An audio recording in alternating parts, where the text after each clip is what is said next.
Bonjour les amis, j'en apprends des belles, ça peut plus continuer. La République est bafouée, la démocratie est menacée, l'extrême droite a failli encore frapper. Ça s'est passé samedi. Samedi à Saint-Brévin. Qu'est-ce que j'apprends? Qu'est-ce qui me revient aux oreilles?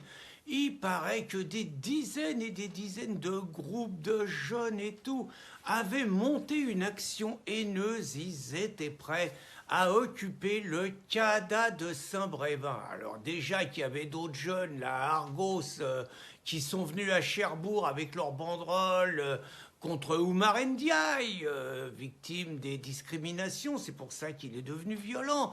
Donc là, en plus, ils étaient prêts à faire la même chose à Saint-Brévin. Mais enfin, pourtant, on est en démocratie, on est en République, il y a plein de moyens légaux pour faire connaître son point de vue. On n'a pas besoin de violer les lois. Tenez, par exemple, bon, vous êtes dans un village, on vous annonce que on va installer des migrants. Ben, si vous n'êtes pas d'accord, il n'y a pas de problème. Bon, évidemment, une fois que vous avez fait votre association, que vous avez distribué des tracts, que vous avez fait tout ça, ben, vous réclamez un référendum. Vous réclamez un référendum à votre maire. Hein, donc votre maire, en général, s'il n'est pas toujours pour, mais s'il est pour, pourquoi pas, c'est un démocrate, il va vouloir vous faire le référendum.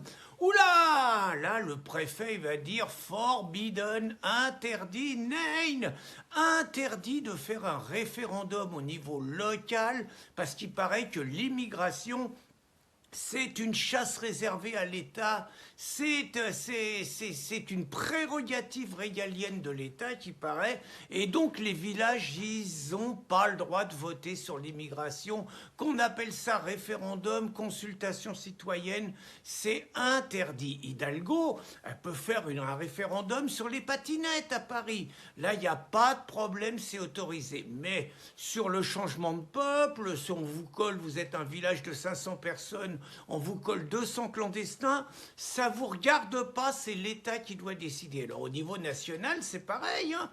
Au niveau national, vous dites, faut faire un référendum national sur l'immigration, on en veut encore, on n'en veut plus et tout. Bon, faut y aller, quoi. Oh là, pas possible.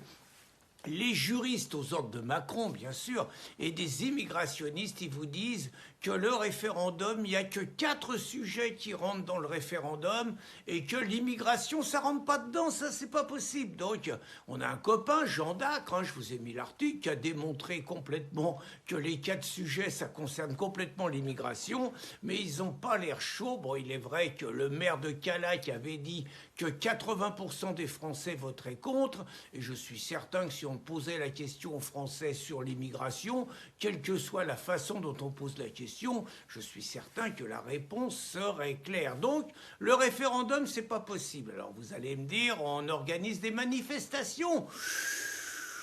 Oula! Alors déjà, vous allez en prendre plein la tête dans les médias. Hein. Vous allez être la haine, vous allez être méchant, vous allez être haineux, vous allez être violent et tout, ça va commencer par là.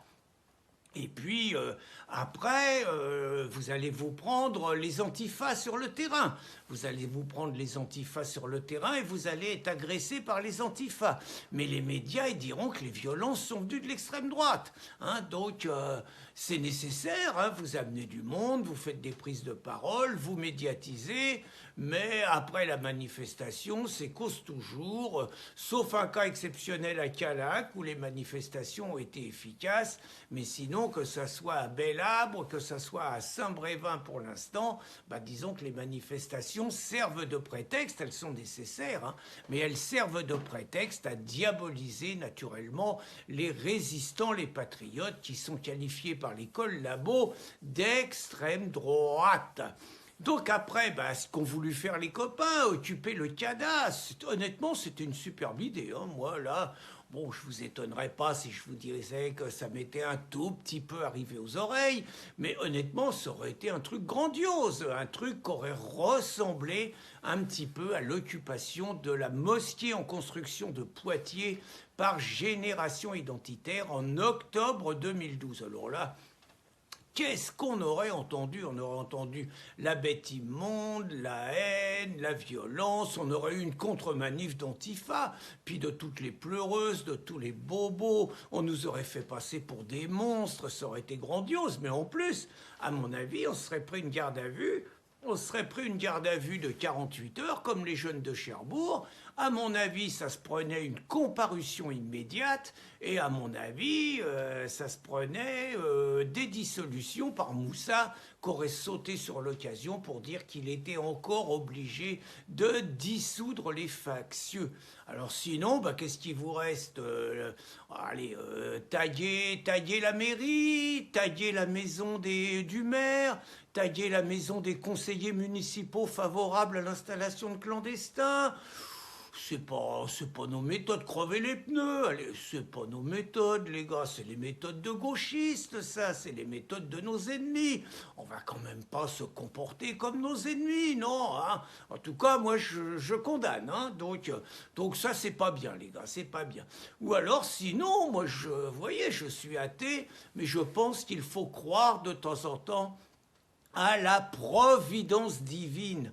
La providence divine qui a fait par exemple que dans un petit village de Bretagne, à Aller, près d'Arzano, où une gendarmerie désaffectée avait été rénovée, là il y a de l'argent hein, pour rénover une gendarmerie désaffectée, pour y installer du clandestin, là il y a du fric, il n'y a pas de problème. Donc ils avaient tout rénové, les clandestins ils devaient arriver la semaine suivante. Et alors la providence divine a fait en sorte qu'un malencontreux court-circuit a provoqué un gros incendie dans la gendarmerie et que finalement, les clandestins ont été s'installer ailleurs. Il reste donc les voies du Seigneur qui, comme chacun le sait, sont impénétrables et la providence divine peut-être pour sauver la vie et le vivre ensemble à la française de certains petits villages menacés par l'installation de clandestins que veut leur imposer Macron,